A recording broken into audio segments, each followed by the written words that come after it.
नमस्कार दोस्तों, मेरा नाम है राज के वर्मा और आप देख रहे हैं रिपोर्टर जी। दोस्तों, अगर आपने रिपोर्टर जी चैनल को अभी तक सब्सक्राइब नहीं किया है तो सबसे पहले चैनल को सब्सक्राइब जरूर कर लें। दोस्तों, पिछले कई दिनों से हमें मैसेज आ रहे हैं और लोग जानना चाहते हैं कि गुरुग्राम में जो अफोर्डेबल प्रोजेक्ट था एवेस्टर एवेन्यू 36, उसको लेकर क्या स्थिति है।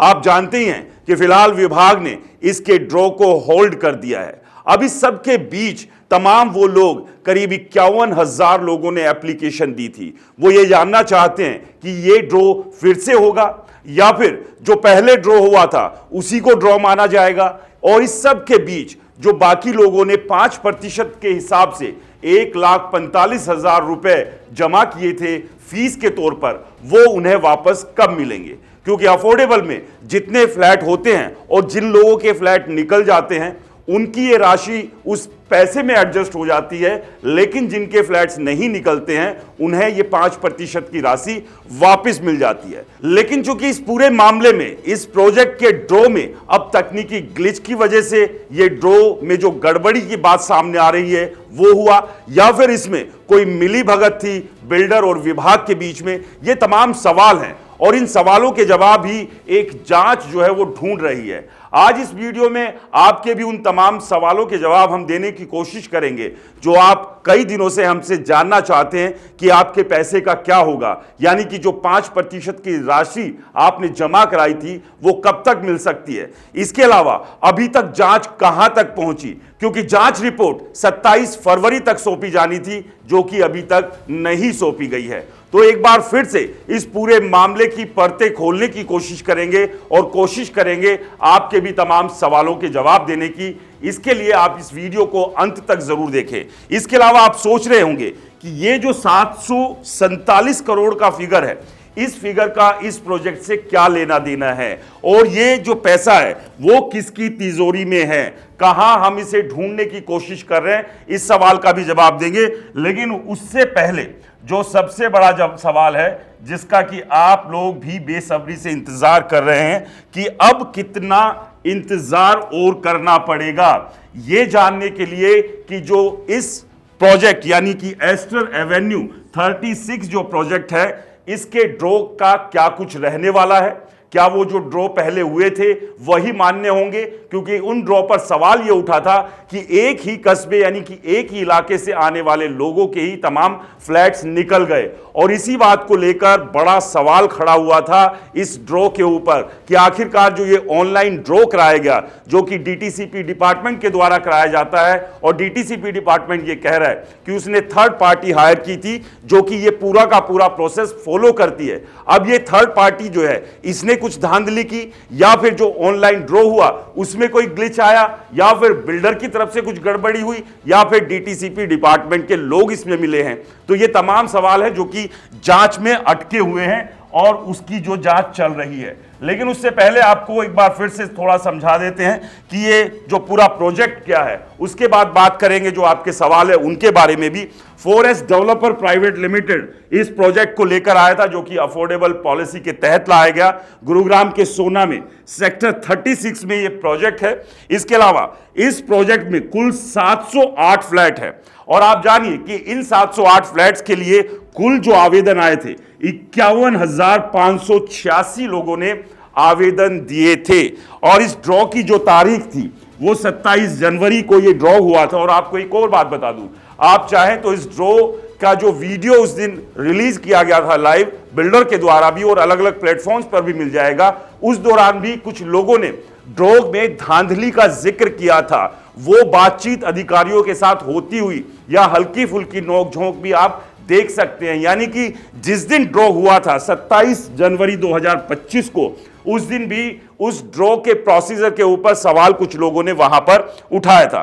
खैर, इस ड्रॉ में जिन लोगों ने आवेदन दिया था उसकी जो रजिस्ट्रेशन फीस थी वो 590 रुपए थी। यानी कि ये 590 रुपए आपको वापस नहीं मिलेंगे, ये रजिस्ट्रेशन की एप्लीकेशन फीस थी जो कि आपने दे दी और डीटीसीपी डिपार्टमेंट के पास चली गई। ये नॉन रिफंडेबल है। लेकिन जो आपने 5% की राशि दी थी यानी कि 1,45,000 रुपए, उसका क्या कुछ रहेगा वो भी बताते हैं। 13 फरवरी को इस ड्रॉ को रद्द करने के आदेश दिए। 27 जनवरी को यह ड्रॉ हुआ और उसके बाद 13 फरवरी को एक जानकारी विभाग के अधिकारियों को मिली। उसमें अंदेशा जाहिर किया गया कि जो एवेन्यू 36 अफोर्डेबल प्रोजेक्ट है उसका जो ऑनलाइन ड्रॉ हुआ है उसमें गड़बड़ी हुई है और उसमें फ्रॉड तक के आरोप भी जो है वो लगाए गए। अब कितने सच है कितने नहीं ये तो खैर जांच ही बताएगी।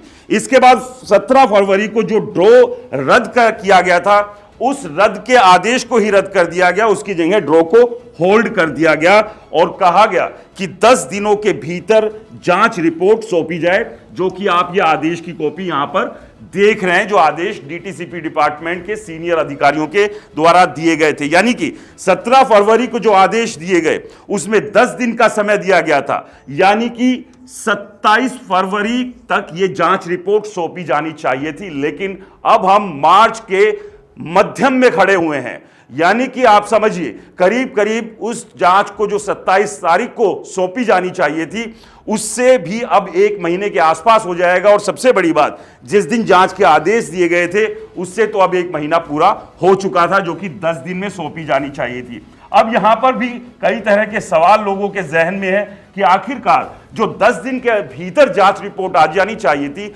उसको 1 महीने से ज्यादा का समय क्यों लग रहा है? क्या ऐसी उसके पीछे की कहानी है? कौन से ऐसे रहस्य छुपे हुए हैं? क्या कोई बड़ा कांड इसमें हुआ है जिसको मैनेज करने की कोशिश की जा रही है? इस तरह के सवाल बहुत सारे लोगों के जहन में अब घूम रहे हैं, तैर रहे हैं। और जाहिर सी बात है, जब इस तरह का कोई मामला सामने आता है तो फिर सवाल तो उठेंगे ही, और उसके लिए फिर चाहे बिल्डर हो, डीटीसीपी डिपार्टमेंट हो या वो थर्ड पार्टी हो, तमाम पर क्वेश्चन मार्क जो है वो लगेगा ही लगेगा जब तक जांच रिपोर्ट में क्लैरिटी नहीं आ जाती। अब आते हैं इस पूरे के पूरे प्रोजेक्ट के ऊपर। अब उन सवालों पर भी आएंगे, उस 747 करोड़ रुपए पर भी आएंगे और ये भी आपको बताएंगे कि अब की स्थिति क्या है। अब देखिए कुल आवेदन कितने आए थे, 51,536। आवेदन की फीस कितनी थी, 590 रुपए। यहां हम आपको बताने जा रहे हैं कि इस पूरे खेल में फायदा फिलहाल अभी किसको सबसे ज्यादा है और नुकसान किस किस को है वो आप अपने से ही अंदाजा लगा लीजिएगा। अब 51,538 जो एप्लीकेशन आई उनसे 590 रुपए के हिसाब से डीटीसीपी डिपार्टमेंट ने कितना पैसा इकट्ठा कर लिया आप समझिए, 3,04,35,150 रुपए। आप समझिए कि सिर्फ एक ड्रॉ को कंडक्ट करने की जो फीस है वो डीटीसीपी डिपार्टमेंट के पास 3 करोड़ रुपए से ज्यादा की आई। अब डीटीसीपी डिपार्टमेंट ने इन ड्रॉ को कराया किसी एक होटल में, वहां चाय पानी नाश्ते का जुगाड़ किया गया होगा। इसके अलावा इस ड्रॉ को मैनेज करने की जिम्मेदारी एक थर्ड पार्टी को दी गई, उसे एक फीस दी गई होगी। कितनी फीस दे दी गई होगी? 10 लाख, 15 लाख, 20 लाख। और होटल पर कितना खर्च कर दिया गया होगा? 10 लाख, 20 लाख, यानी कि हम मान लेते हैं, बहुत ज्यादा मान लेते हैं, 50 लाख रुपए खर्च कर दिए होंगे। लेकिन उसके बावजूद भी 2.5 करोड़ रुपए से ज्यादा सिर्फ जो एप्लीकेशन फॉर्म के 590 रुपए की फीस आई उसी से इकट्ठे हो गए। ये पूरे के पूरे डीटीसीपी डिपार्टमेंट की तिजोरी खजाने में आ गए हैं। खैर चलिए, हमें इसके ऊपर कोई आपत्ति नहीं है। अब यहां आते हैं, कुल फ्लैट की संख्या कितनी है? 708। अब यहां पर समझिए 708 कुल फ्लैट्स की यहां पर संख्या है। अब अगर एक फ्लैट की कीमत अगर हम माने 29 लाख के करीब, क्योंकि 5% की जो राशि ली गई थी 1,45,000, उसे अगर मल्टीप्लाई कर देते हैं 708 से तो करीब करीब 29 लाख रुपए एक फ्लैट की औसतन कीमत निकलती है। अब 29 लाख की कीमत वाला जो एक फ्लैट है, अब इनको अगर मल्टीप्लाई कर देते हैं यानी कि 708 और 29 लाख को, तो टोटल प्रोजेक्ट को बेचने के बाद पैसा कितना आएगा? 208 रुपए। अब देखिए यहां से समझिए आंकड़ों की पूरी बाजीगरी। 205 करोड़ रुपए जो है वो 708 फ्लैट बनाकर और उन्हें बेचने के बाद वो पैसा बिल्डर के पास आएगा। कितना? 205 करोड़ रुपए आएगा। लेकिन अब यहां पर देखिए डीटीसीपी डिपार्टमेंट के पास कितना पैसा अभी आ चुका है। प्रोजेक्ट की कॉस्ट 205 करोड़ रुपए, जो कि तमाम फ्लैट बेचने के बाद आएगी। अब देखिए आवेदन 51,586 आए। अब यहां पर जो 5% की जो राशि डीटीसीपी डिपार्टमेंट ने ली, एडवांस में ये ली जाती है, अफोर्डेबल पॉलिसी में ये नियम है, नियम में कोई गलती नहीं है। 1,45,000 यहां पर पैसा लिया गया। अब इस रकम को मल्टीप्लाई अगर हम कर देते हैं कुल जो एप्लीकेशन है इनके साथ, 51,586 एप्लीकेशन के साथ, तो यह रकम बनती है लगभग 747 करोड़ रुपए। आप समझिए कि 51,586 लोगों के 747 करोड़ रुपए डीटीसीपी डिपार्टमेंट के खाते में पड़े हुए हैं।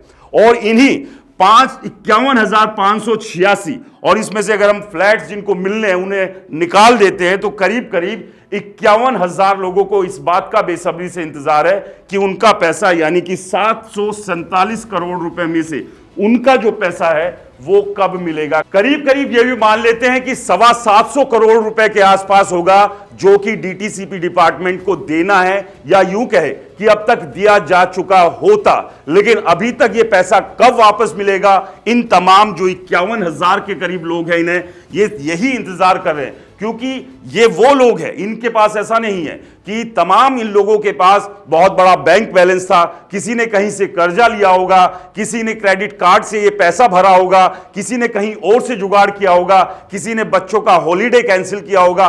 तमाम तरह की व्यवस्थाओं के बाद 1,45,000 रुपए 51,000 लोगों ने इकट्ठा किए होंगे, जुटाए होंगे अपने एक एक पैसे बचाकर। किसी से अगर हाथ उधारी लिया होगा तो उसको कहा होगा कि महीने 1.5 महीने में वापस दे देंगे, लेकिन अब उन्हें पता ही नहीं है कि वो वापस कब दे। अब जिससे उधारी ली थी वो फोन करके या घर आकर दस्तक देकर लोगों से कह रहा है कि भैया जो पैसा लिया था वो मुझे वापस दे दो, लेकिन ये पैसा तो डीटीसीपी डिपार्टमेंट के पास पड़ा हुआ है, वो वापस कहां से दे। अब इसके अलावा जिसने क्रेडिट कार्ड से बिल भरा था वो उसकी किस्त देने के साथ उसके ऊपर ब्याज दे रहा है। तो तमाम तरह की अब परेशानियां इन 51,000 लोगों के सामने आकर खड़ी हो गई है। और अब इसमें गलती किसकी है? क्या इन 51,000 लोगों की है, डीटीसीपी डिपार्टमेंट की है जिसने ऑनलाइन ये पूरा का पूरा ड्रॉ कंडक्ट किया, थर्ड पार्टी उसकी है, या फिर बिल्डर की है? जिसकी भी हो, लेकिन खामियाजा भुगत कौन रहा है? ये तमाम 51,000 से ज्यादा लोग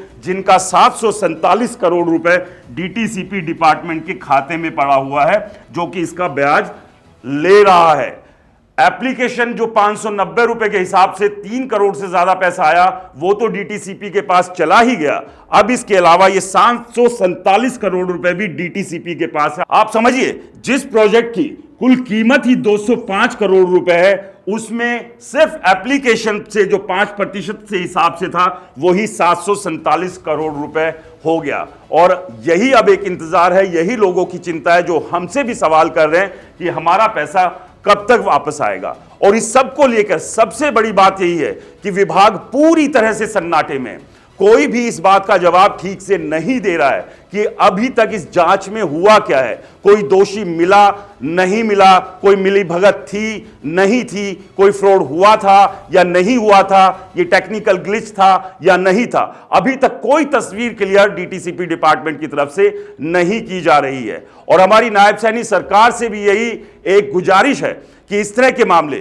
क्योंकि अफोर्डेबल पॉलिसी जो लाई गई थी वो गरीब मध्यम वर्गीय परिवारों को घर देने के लिए लाई गई थी, लेकिन अगर यही पॉलिसी उनके लिए एक परेशानी का सबब बन जाए तो यह अपने आप में बड़ा सवाल है। और सबसे बड़ा सवाल तो ड्रॉ के ऊपर खड़ा हो रहा है कि आखिरकार इस ड्रॉ में इतनी बड़ी धांधली कैसे हो गई, कैसे संभव हो सकता है जिस ड्रॉ को पूरी तरह से विभाग के द्वारा यह कहा जाता है कि वो ट्रांसपेरेंट है, उसमें पूरी की पूरी पारदर्शिता है, कोई झोल नहीं हो सकता, लेकिन यहां तो 1 या 2 में नहीं, पूरे के पूरे ड्रॉ के अंदर ही झोल हो गया। और जैसा कि हमने शुरू में भी बताया था कि जिस दिन ड्रॉ होने थे, ड्रॉ होने से चंद मिनटों पहले भी कुछ लोग अधिकारियों के साथ इस बात को लेकर सवाल करते हुए भी दिख रहे थे कि ड्रॉ में या ये जो ड्रॉ कराए जा रहे हैं इसमें कुछ सेटिंग पहले से ही है। वो वीडियो ऑलरेडी कई अलग अलग प्लेटफॉर्म पर है, वहां जाकर आप देख सकते हैं। बिल्डर की वेबसाइट पर भी मौजूद है, क्योंकि अफोर्डेबल पॉलिसी के तहत बिल्डर के लिए अनिवार्य होता है कि जब ड्रॉ चल रहा है तो वो उसका लाइव टेलीकास्ट करे। तो वहां भी आप देख सकते हैं कि जिस ड्रॉ के शुरुआत में ही सवाल खड़े हो गए थे, जाहिर सी बात है कि यहां दाल में काला नहीं है, पूरी की पूरी दाल ही काली है। और ऐसे में उम्मीद करते हैं हम डीटीसीपी डिपार्टमेंट से कि वो जल्द ये क्लियर करे, साफ करे कि अभी ड्रॉ की स्थिति क्या है और ये जो 51,000 से ज्यादा लोग हैं जिनके 747 करोड़ रुपए उसके पास है वो उन्हें वापस कब तक मिलेंगे। क्योंकि बड़ी मुश्किल से छोटा छोटा पैसा कहीं ना कहीं से इन लोगों ने इकट्ठा किया था। इस पूरे विवाद, इस पूरे मामले को लेकर आपका क्या कहना है, हमें कमेंट्स कर जरूर बताएं। और दोस्तों, एक बार फिर आपसे गुजारिश, रिपोर्टर जी चैनल को अगर आपने सब्सक्राइब नहीं किया है तो सब्सक्राइब जरूर करें, क्योंकि आपकी ये कोशिश हमें हौसला देती है सत्ता सरकार से सवाल करने का। नमस्कार।